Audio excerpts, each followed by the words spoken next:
Day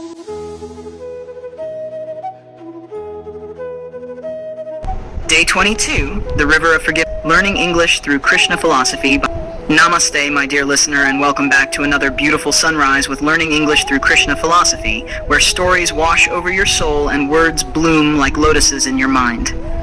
I'm your host, Reddy, your traveler between wisdom and wonder. And today, we're flowing together into one of the most healing lessons of all, the river of forgiveness. Forgiveness, the quiet strength that doesn't come from forgetting the wound, but from remembering it without pain. It's not about weakness, it's about wisdom. It's the bridge between yesterday's hurt and tomorrow's peace.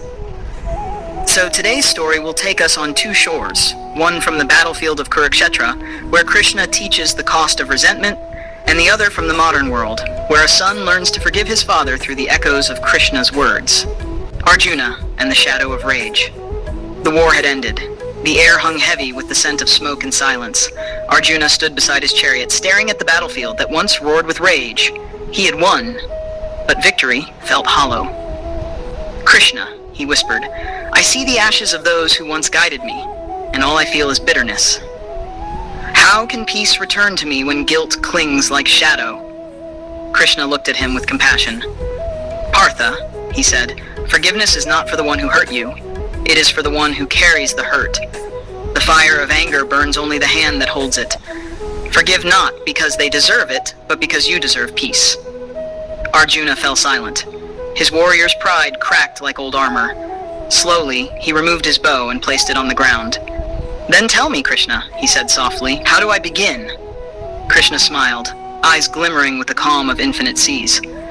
"You begin," he said, "by realizing that they too were playing their part in your story, just as you were in theirs." And at that moment, Arjuna felt something shift, like chains breaking quietly within his heart. The river of forgiveness had begun to flow. Years and ages later, in a quiet town, a young man named Dev sat on the steps of his home, holding an old letter from his father. The letter had arrived too late. His father had already passed away. For years, Dev had carried anger like armor. His father had been strict, distant, always expecting perfection. He'd promised himself, "I'll never forgive him." But now, as he read the trembling handwriting, his father's words spoke softer than memory. "My son, if I was harsh, it was only because I feared you'd fall. I didn't know how to show love without control. Forgive me, not because I deserve it, but because you deserve to be free." Dev's hands shook. He felt the flood rise in his chest, anger, regret, grief, all mixing like storm clouds bursting into rain. That evening, he walked to the river near his town, the same river where he used to play as a child. He stood on the bank, eyes closed, and whispered, "I forgive you, Papa. Not because it's easy, but because it's time." He dropped the letter into the water. It floated for a moment, then slowly dissolved, like pain turning into peace, and Dev smiled through his tears. He finally understood what Krishna meant, that forgiveness isn't a favor you give the past, it's a freedom you give yourself, bridging the two worlds. Arjuna's battlefield was filled with blood and guilt. Dev's battlefield was filled with memories and silence. But both needed the same medicine, forgiveness. Forgiveness is not about saying, "It's okay." It's about saying, "I choose peace over pain." Krishna teaches us, he who cannot forgive cannot rest, for his heart is like a river that refuses to flow. When you forgive, you stop carrying the stone that was never meant to be yours. You stop living in the replay of your pain. You begin to live in the melody of your peace.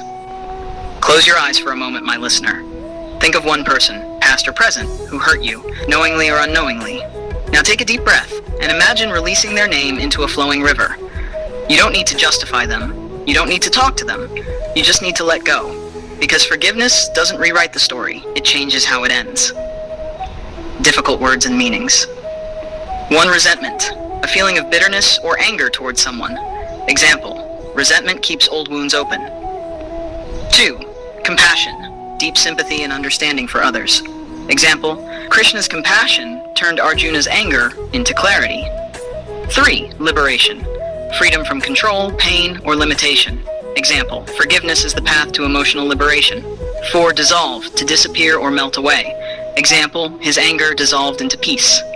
5. Redemption, the act of being saved or freed from guilt. Example, forgiveness brought her a sense of redemption.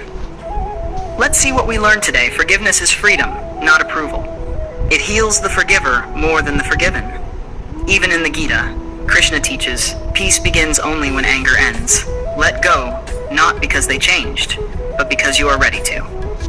My dear listener, remember, the heart is not a courtroom. You don't need to prove who was wrong or right. You just need to choose peace. Let your pain become a river, and let that river carry away every stone you've been holding. You've been listening to Learning English through Krishna Philosophy with your companion in calm, Reddy. If today's story touched your heart, share it with someone who's still learning to forgive, and maybe they'll find their river too. Tomorrow, join me for day 23, The Crown of Humility, where we'll explore how true greatness doesn't shout, it bows.